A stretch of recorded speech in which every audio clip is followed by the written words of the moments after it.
So let's take a look at some CSS architecture.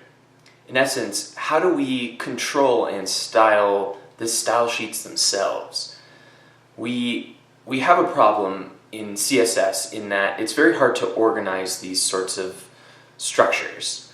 What oftentimes happens is we'll use bad practices in naming our CSS selectors and our HTML elements, and we'll end up with a giant CSS file where a new developer comes onto the project and they have to make a change in a couple minutes because they're costing the company money. So they'll get into this giant 1,000 line CSS file and just tack in their overrides at the very bottom of the file. Now, if this file stays alive for a really long time with the project and passes through multiple developers all doing this same thing, you're going to end up with a huge CSS file that just has override upon override upon override at the very bottom and is very hard to maintain and very difficult to reuse. So a lot of developers have taken this into consideration on the big projects that they've worked on. For instance, Jonathan Snook, who wrote SMA CSS, or Scalable and Modular Architecture in CSS, worked at Yahoo, so he's responsible for large CSS files and components for large projects and working on large teams. So they have experience with these sorts of things and have distilled their procedure down into a series of helpful and useful materials for us as developers to get started with early on. Now, it might be kind of overkill to look at these large structures and say, hey, my site only has 5 pages. I don't really want to have to worry about the organization of these files. I just want to write my CSS and make it work. And that's great, but what if that 5-page site becomes 6 pages? What if it becomes 10 pages? What if one of those pages needs to be rewritten or a new developer comes on the project? How do you integrate them into the process? If they're just putting hacks at the bottom of your file just because they don't know where anything is, then you're running into problems already, even with an additional page on that site. So it's very important to consider these practices early on and start integrating them as best you can so that when you get to the larger sites, it's almost muscle memory to start using these practices. So there are 5 core principles to scalable CSS. The first is reusability. How reusable are your CSS styles? Could you take your style sheet and move it to a new project and have a minimal amount of overflow in updating that content? The second is maintainability. As mentioned before, this is really important when developing your CSS. Is it very easy for you to go in and make a change to some core component of your site? Is it really easy for you to integrate new developers to make changes themselves without spending a lot of time trying to read through 1,000 lines of CSS? The next component is modularity. Modularity is essentially a way for you to control the output of certain components on your site while reusing some of those styles across the board. So if you have a large text style, you might be able to reuse that in multiple places instead of saying something like, all my H1s that are inside of my sidebar have the large text style. So reusability, taking the DRY, the don't repeat yourself method or mentality of development to heart and trying to reuse components and make them as modular as possible. The fourth component is scalability. While this is kind of the name of the game here, scaling our applications, it is a core component in making sure that our CSS is easy to update. If our structure is easy to follow and we have things organized into special files and we're calling things out, we've got a lot of comments in there, and we're trying to keep our files maybe to a smaller amount of lines of code than 1,000, it's definitely scalable. It's something where pulling on a team of 3 or 10 developers, this process is going to stay the same as if it was for 1 developer. So considering how you're going to expand upon your CSS styles across the board is important for scalability. And finally, there's semantics. Semantics means that your CSS styles and class names and selectors are all readable. A new developer is going to come onto your project and they're going to look at your class names and they're going to look at how things are laid out. And if they get confused, they're going to put their hack in. So the more semantic you can make your class styles, the easier it is to implement and reuse them inside of your HTML. It's also easier to follow that structure when creating new rule sets. And on top of that, it's more readable to the developers who are implementing these styles at the HTML level or the server level. So it's clear that this is a large button. So having those sorts of styles in that modular component, the scalability, the reusability, the modularity, and the maintainability are all core components in making sure that your CSS structure is sound. Now there are a couple things that you want to avoid. Chiefly these are things where you might use location-based selectors. So we'll take a look at an example of that. Or maybe using numerical selectors. So first section, second section. Why not just be generic and say each section does this, and if you need to target one specifically, add a special class to it. Finally, taking a look at how you use IDs versus classes. When you use an ID, that's meant to be for one specific item. So main navigation. There's only one main navigation. But if you're saying that main navigation has to have this ID, then maybe your structure is a little bit too tightly coupled with your HTML. If instead you say my main navigation is actually a class, then you can attach it to any element, and as long as your styles support that, then you can be more verbose in how you write your HTML, and the CSS will just assume that things are working correctly. So let's take a look at some bad versus good in writing our selectors. So one thing you may run into is how do you target a specific element?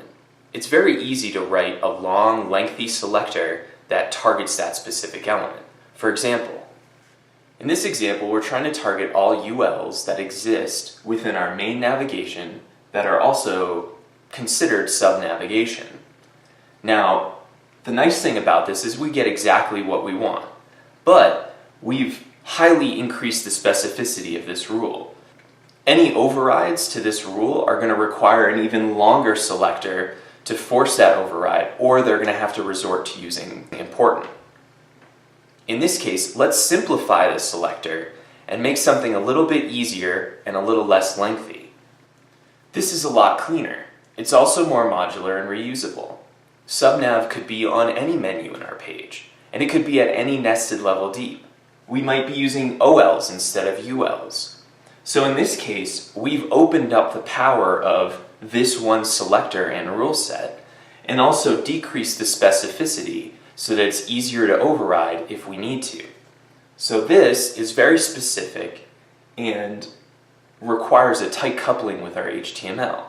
This requires an additional class in our HTML, which is not that much extra work because of the benefits that we get from simplifying it. Another bad thing we can do is tightly couple our CSS selectors to a location on the page. So let's say we have a widget on our page, and a widget can go on the main content or in the sidebar. So we want to be able to call them out specifically. We could say, have a class for our widget, and then have a sidebar selector that targets only widgets in the sidebar. Now this doesn't look so bad. We've got a couple components here. We're talking about our widgets, and then we have some overriding styles here. But the problem is that this is kind of surprising.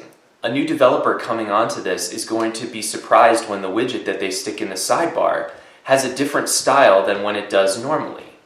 And because there is no additional callout in the HTML, there's no way for that developer to know that there is a special case for this one display location. What might be better is to call out that it's an alternative or sidebar navigation or widget. In this case, this is an override of the styles based on location. But let's change it to stick with just class names. So in this case, what we've done is we've maintained our base widget class, which is effective for styling all widgets on the page, But we've added another class, widget narrow. What this will do is this will have the overriding styles in it. So if we need to shrink the sizes or maintain the font sizes, we could even use widget sidebar if it's more specific than just a narrow widget.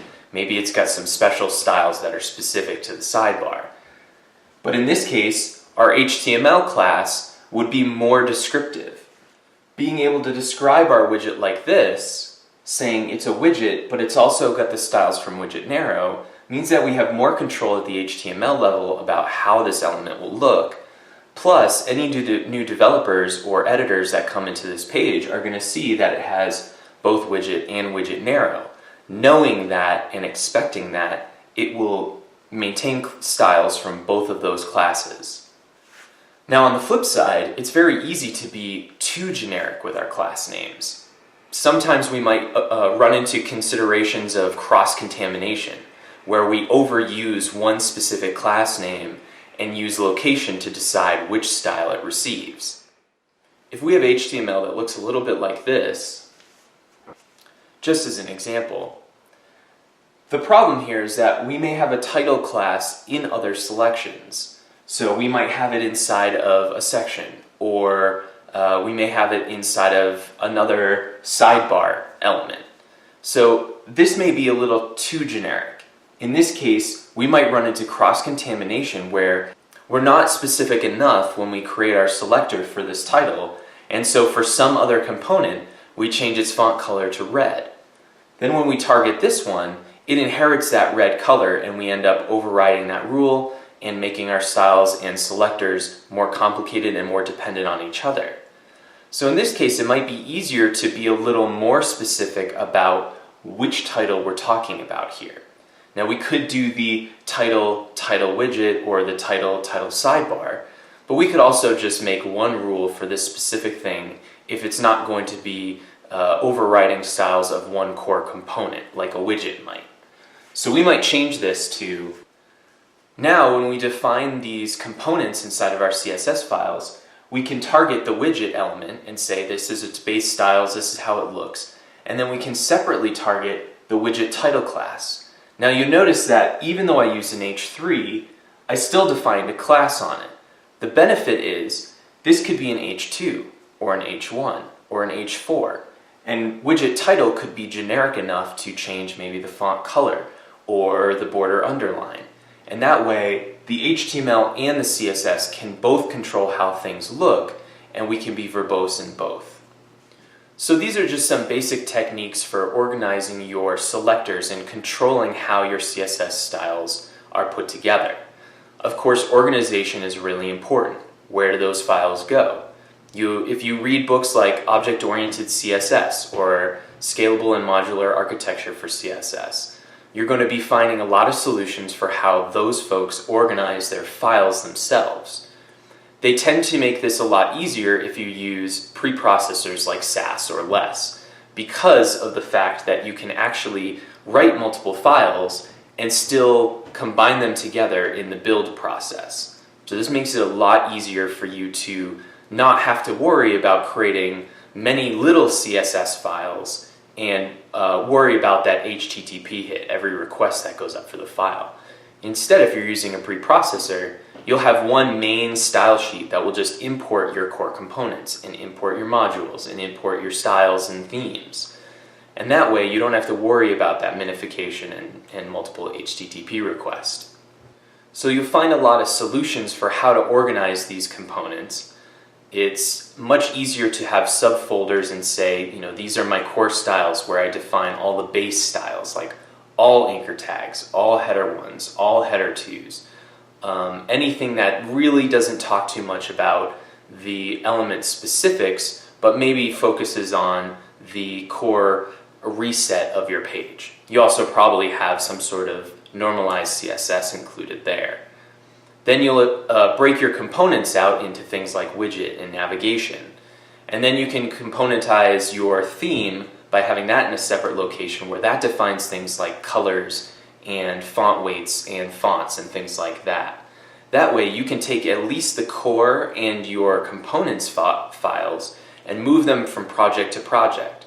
Or if your client decides or your company decides to change the theme of your project, you're only changing one bit of code, the colors and the styles. This makes it much more scalable and reusable.